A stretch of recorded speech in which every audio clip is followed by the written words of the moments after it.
ngihlambuluke phambi kwakhe ngezathu. Ngiyavuma khona into esayenza nomngani wakhe, kodwa nami kwakuyisizathu sokuthi ngikwenze lokho. Isizathu sokuthi ngiyenze lento le nami ngangingahlosile ukuyenza kwaba yiphutha, ngoba umngani wakhe uyena umuntu owayehlezi ekhona, uZulu uhlezi ematasa angabikho. So yena umuntu owayefika endlini ngihlale naye ngichithe isikhathi endlini kaZulu, fika uZulu engekho. So uyena umuntu owayeseduzane nami umngani wakhe. Isizathu sokuthi ngiyenze lento uZulu isikhathi sami ebengenaso ehlele engekho endlini. Dadewethu, ake mhlambe ngibuze lana ukuthi iziphi lezi zinto ayezenza umngani kaMageba lezi uMageba angazenzi? Nje ilo muntu nje userious, ngisho ngilala naye nje, hayi angifuna akenzi njengomngani wakhe. Umngani wakhe hey wenza kangcono. Dadewethu,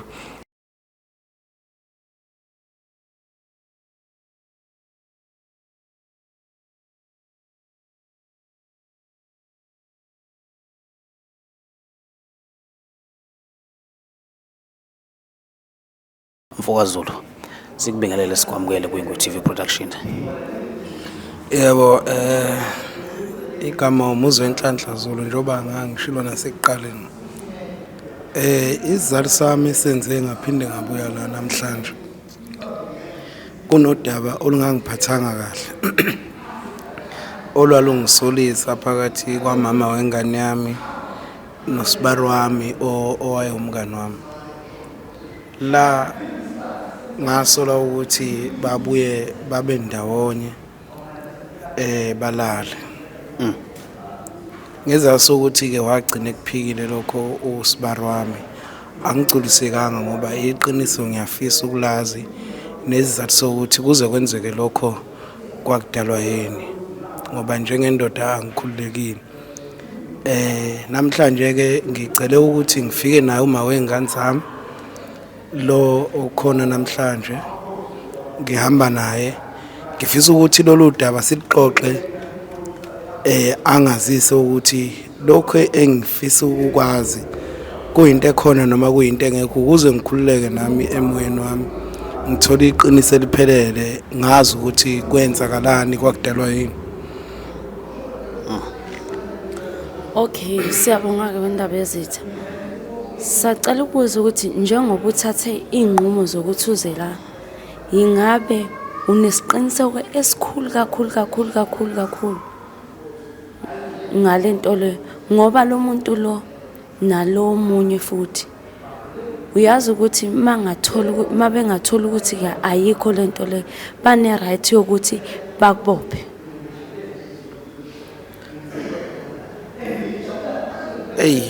isiZulu sesithi ayinuki ngoswanga. Nginaleyo nkolelo leyo ukuthi into mangiyisola ngcono ngizama ukulithola iqiniso layo, engizama ukuthola la iqiniso. Okay, siyabonga. Besacela usisi ayichaze. Mina kuma wengane wakhe uZulu ngalento ayishoyo yaSibari wakhe, ngiyacela ukuthi ngihlambuluke phambi kwakhe ngezathu. Ngiyavuma khona into esayenza nomngani wakhe, kodwa nami kwakuyisizathu sokuthi ngikwenze lokho. Dadewethu,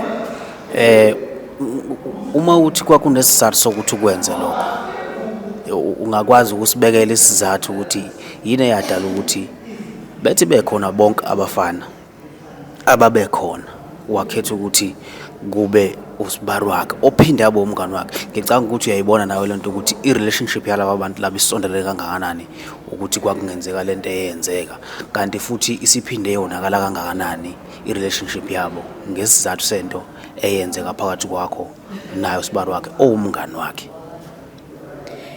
Isizathu sokuthi ngiyenze lento le nami ngangingahlosile ukuyenza kwaba yiphutha ngoba umngani wakhe uyena muntu owayehlezi ekhona uZulu uhlezi ematasa angabikho so yena muntu owayefika endlini ngihlale naye ngichithe isikhathi endlini kaZulu fika uZulu engekho so uyena muntu owayeseduzane nami umngani wakhe isizathu sokuthi ngiyenze lento uZulu isikhathi sami ebengenaso hlele ngekho endlini.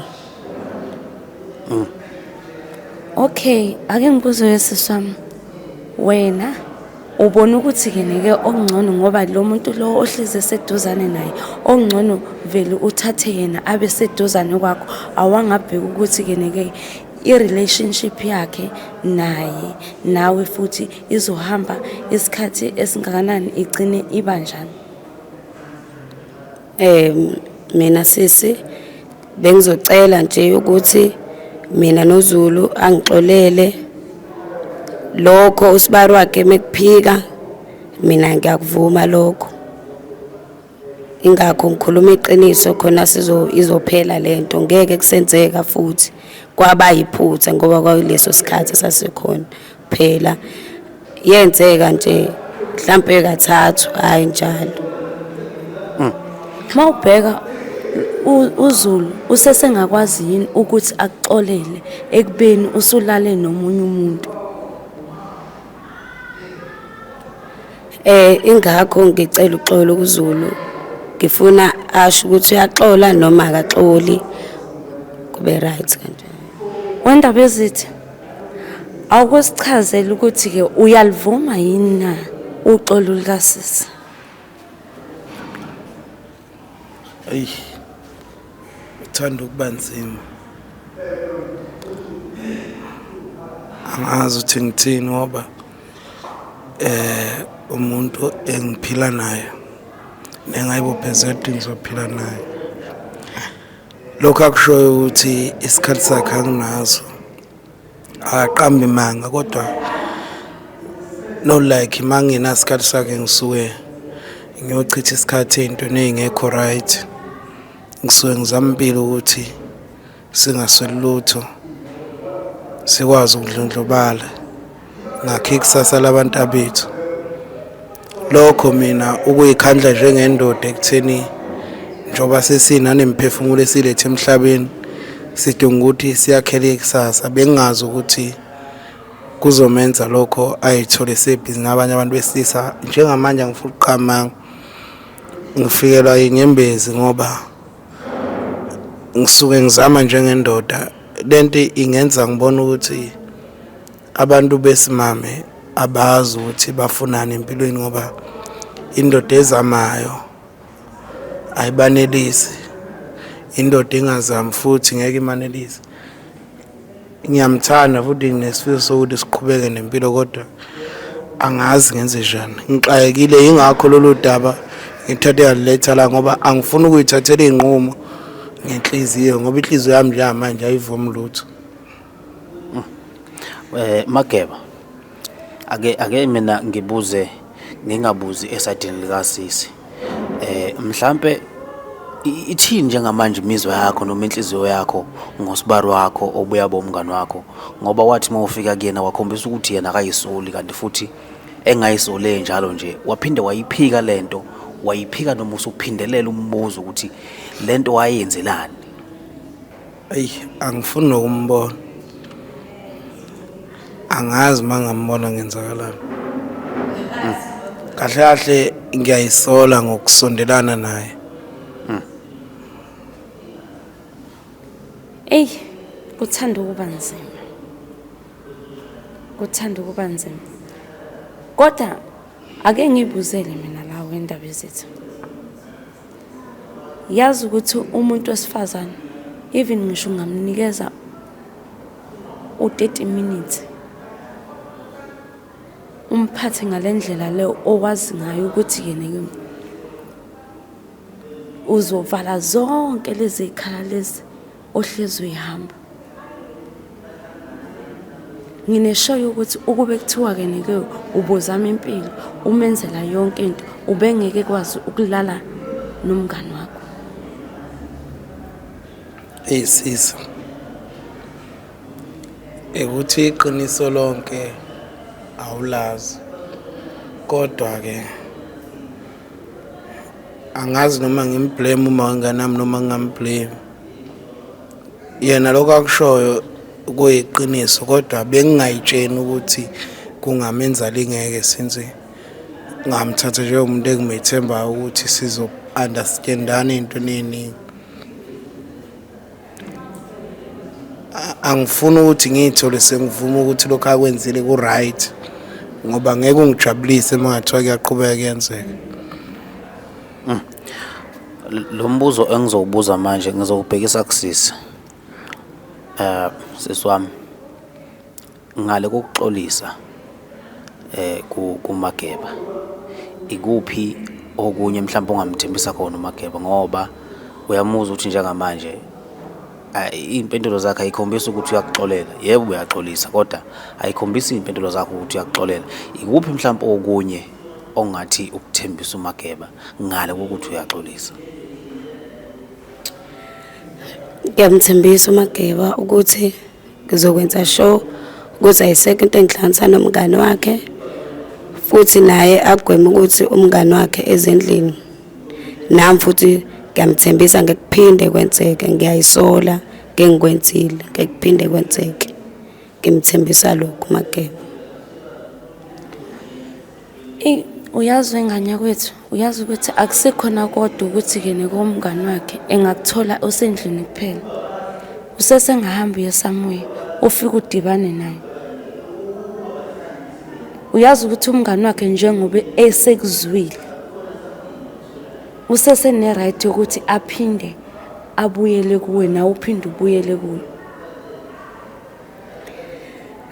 Njengoba ngisathile lesinqumo ngeke kusenzeka, ngisho ngimbona ngeke kuvuke lokho. Ngiyathembisa nami ngizokugwema kuba seduze kwakhe umngani wakhe. Dadewethu, ake mhlambe ngibuzelana ukuthi iziphi lezi zinto ayezenza umngani kaMageba lezi uMageba angazenzi? Kungaba mhlawumbe ukuthi wathi mawumbheka mhlawumbe wabona ukuthi mhlawumbe embhedeni ungenza kangcono kunoMageba, noma mhlawumbe indlela akunaka ngayo iyaba ngaphezulu kwakaMageba. Ikuphi nje lokhu othi cha nakho kwangichaza ngagcine ngilutheka? Yebo, okay, qale la.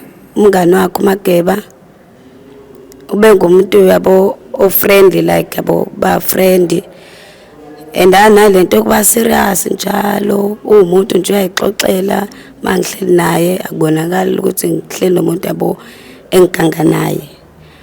So nasempedeni nje uright, angifuni uqamba amanga, uya-acta like sihlala empedeni. uMageba yena mase sowuthi uhlele serious, ngisho silala nje ilo muntu nje serious, ngisho ngilala naye nje. Hayi, angifuna akenzi njengomngani wakhe. Umngani wakhe hey wenza kangcono. Dadewethu, ngizwe indlela omuntu sangayo umngani wakhe ukuthi ungathi wenza kangcono kunoMageba. Ama-chances ukuthi umyeke ngwabona emancane kakhulu. Uma umuntu usangalendlela ukuthi ngasemkonzweni yasekamereni uyamehlula uMageba, ngiwabona emancane ama-chances ukuthi umyeke. Uxolo lwakho angazi ukuthi luhamba lufike phi uma usakwazi ukuthi umuntu usangalendlela umuntu okade uganga naye. Njengoba sengishilo ukuthi ngeke kusenzeka, ngizodlahlala kuMageba, ngizozama nami kumbonisa ukuthi akenze kanjani khona ezovala isikhala samngani wakhe. Uzoyenza kanjani into ekubeni ukwazile ukuphuma kuyo ekuqaleni, wakwazi ukuphuma kuye uhambe uyomqhatha nomngani wakhe? Hayi, ngizokhuluma naye uMageba njengoba sesila sesizoyixoxa leyo nto leyo. Njengoba ngizoxolisa nje, ngeke ngisabuyela kumngani wakhe njengoba ngisisho nje. Ngizozama ukumkhohlwa. Njengoba umqhathanisa nomunye umfana uMageba, mawubheka usazovuma yini uaccept uxolo lakho? Hey sisi, ngicela ukuzwa ngayo Mageba ukuthi uthini njengamanje. And ngicela athathe isiqumo enze sure ukuthi leso isinqumo asithatha ngempela, hayi ngoba silapha phambi kwakho. Ngisho sesisendlini sibe right. Siphumela sesi right. Ilokho engikucelayo. Ndabezitha. Mfowethu, uyayikhulumela umama. Ngicabanga ukuthi emazwini akhe uyezwa na ukuthi kuphi la busa la khona. Lokho kwenza ukuthi agcine azalingeke naye ukuthi afise ukuzwa umunye umuntu. Kuthi ukuyikhulumela kwakho ekuthenini usuke yazi manje ukuthi kahle kahle umama ubungamnelisi. Ay yangidida le ndaba mina, kodwa ke angazi ngikuze lokho ukuthi akaneliseki bengakazi angitshela, kodwa phela asikho isikole sokwanelisa umuntu enkonzweni yasekamereni. Akukho la ngathiwa ngiyokufundela khona ukwanelisa umuntu. Mina bengingakwazi ukuthi akaneliseki, kodwa ke ngoba ngiyamthanda futhi ngimisele ngaye, uqolo lakhe ngiyalwamukela. Nginethemba lokuthi ukusuka la ikhona indlela engcono kuzokwenzeka ngayo, kodwa ke lokhu konelisa enkonzweni yasekamereni asikho isikole sakho.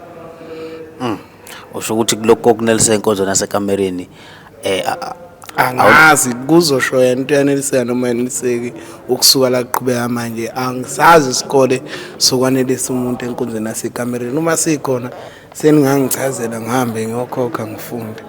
Angeke yini ukuthi uma kwenzeka ngoba ethi ukusuka manje ukuya phambili usezokutshela ukuthi ngicela wenze kanje, le ndlela iyona ndlela engenza mina ngibe right. Kuwena angeke kube khona lokho ukuthi njengoba besho kanje ucabanga umngani wakho. Ngisadinga ngizala impela nje. Angazi ngizobona, kodwa mina siyengane naye. Ngiqala namhlanje aneliseki. Angikwazi aneliseki. Futhi njoba ngisho ukuthi asikho isikole salento. Uma umuntu wesilisa ngicanga ukuthi awuzizwa mangabe uhluleka ukunelisa umuntu noma ungahluleki, kodwa ke phela ngizozama njengendoda noma ngeke ngenze ngendlela azosho ngayo exact, ngoba emqondweni nami kuzoba ukuthi shuthi usethatha amaklasi kulomuntu omngani wami, of which mina ngifuna ukuyibona nje indaba yomngani wami. Angifuni ukuhlangana naye lo muntu osibaro wami. Angazi umgwema kanjani waphela kunobudlelwane abakhile emndenini wasekhaya since elobulile. Manje Mageba, ubudlelwano phakathi kwakho nodadewenu sebunjani manje emveni kokuba kuphuma i-episode yokuqala udadewenu wathola noma wezwa wabona ukuthi umuntu wakhe ukwaze ukuthi aphume ngale kwakho njengosibaro wakhe wayolala nomuntu wakho? Sebunjani ubudlelwano phakathi kwenu nobabili nodadewenu? Udadewethu asizwani nhlobo naye njengamanje. Wazi ukuthi mina ngithathe umuntu wakhe ngawubukisa ngaye. Umethemba ngalendlela usibaro wami. Umethemba okudlula wena? Wazi ukuthi lento engangisola kusibara kuyona. Angazi ke methola iqiniso ukuthi uzokwenza njani. Kahle kahle lento idale umonakalo ngalendlela ukuthi udadewethu nami sigcine singasenakho ukubambisana, ngoba enokuthi ngithathe umuntu wakhe ngayomveza endaweni zokuxhumana ngomona wokuthi bamlobolile yena. Ngazi ke kodwa ke phela naye bekuyindlela avikela ngayo umuntu athandana naye. Hey, kwaze kwashuba. Awuthi ke ngikubhekise ngakusesina umbuzo. Siswami, uyabo incivicivyo oyikhandilela ukuthi njani? Okay, usekuxolelile kundaba yezitha. How about usisi wakhe nomndeni wakhe? Uzokubheka njengomuntu okanjani? angeke ukwazi ukulala nomfabo kaNdabezitha ebaleni ukwazile ukulala nomngani wakhe. Hayi ngeke kwenzeke lokho. Uyena uNdabezitha umele akhulume nomndeni wakhe ngoba vele nguye oyivezileyo. Isinqumo osithathile sibenzima kakhulu. Akukho lula ukuthi umndeni ukuthembe. Even abanakwini ngibazosaba ukuthi ke ukhulume namadoda abo ngoba bazoyibona ukuthi ke wena uzovela ulale nabo. Yazi ukuthi usu dangerous le kaZulu ebantwini besilisa. Hayi angisenawo amagama. Sengilindile kuZulu. Hayi ayikho indlovu esinomboko wayo. Ilokho engingakusho ngizolulwela igama lakhe. Enguthandayo nokungijabulisayo empilweni okuyayingehlise kubili iqiniso noxolo. Umuntu umeke wavuma iqiniso waphindwa wacela uxolo, usuke lo muntu egadle waqeda kumina. Angikwazi ukweqa lapho. Sho uma ngeqa lapho mina ngisuke ngimbophela ogodweni. Njobe selicelile uxolo ngizolulwela igama lakho ukuthi liba igama elihlanzekile emndenini wami. Futhi lesikhala esivulekile esivulwe yimina ngizosivala thaqa. Ubudlelwane bami nodadewethu buzolungiswa yimina futhi uma ngabe udadewethu esafisa ukuthi ubudlelwane bethu bulunge. Kodwa iqiniso nje ngizolukhuluma, uSibarwami ayisekho into eyophinda ihlanganise naye ngoba ngisho kunengxoxo ezithinta yena nodadewethu ngeke ngingene lezo zinto ngoba ukhombisile kumina ukuthi iqiniso lempilo akalibambeni. Hayi ngicabanga ukuthi Mageba ukhulumile nomama futhi naye ukhulumile. Siswami engizokubonga nje ngona ngizobonga ukuthi ukwazile ukuthi ulibone iphutha lakho uphinde futhi uthatha ama-actions ephutheni walenza. Lokho kukhombisa ukuthi umuntu wesifazane uyawenza amaphutha, kodwa uma usuwenzile amaphutha uyabuya engqondweni uhlale phansi uyikhuphule ukwazi ukuthi ulungise amaphutha akho.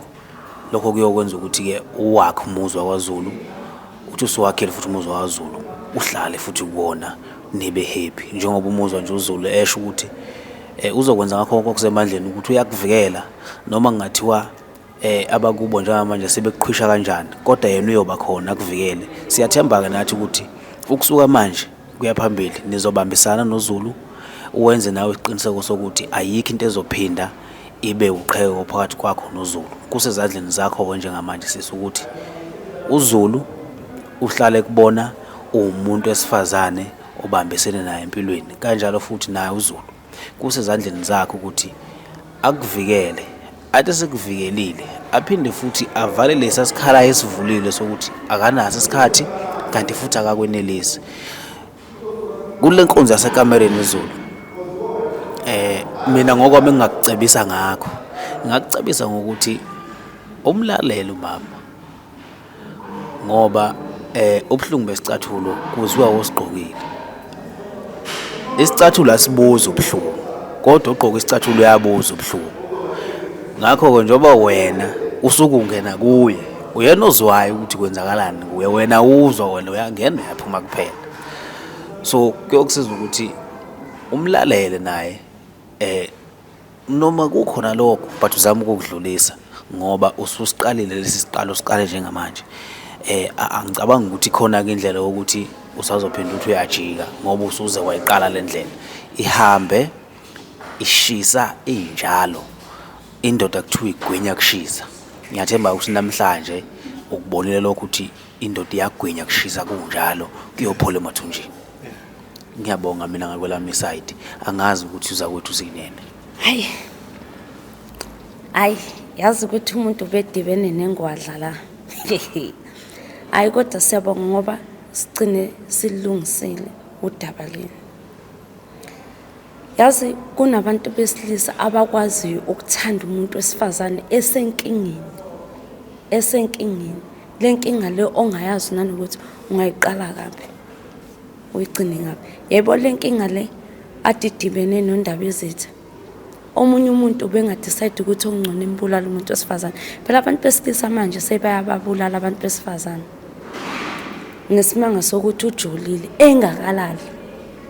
Uthini-ke lokho kokuthi umuntu uselalile ezombulala? Kodwa sisi wami, cela uyiphathe kahle, umphathe kahle undaba ezitha. Bengelula ukuthi akwazi ukukuxolela kule nyivinyivi le. Ngiyanifisela ukuthi uthando lento uqhubeke lube luhle kuze kufike ekugcineni. Ngisho nale phezulu niphinde nithandane kahle, nikwazi ukulungisa amaphuthini nengane zenu zikwazi ukubona umama nobaba befudumele.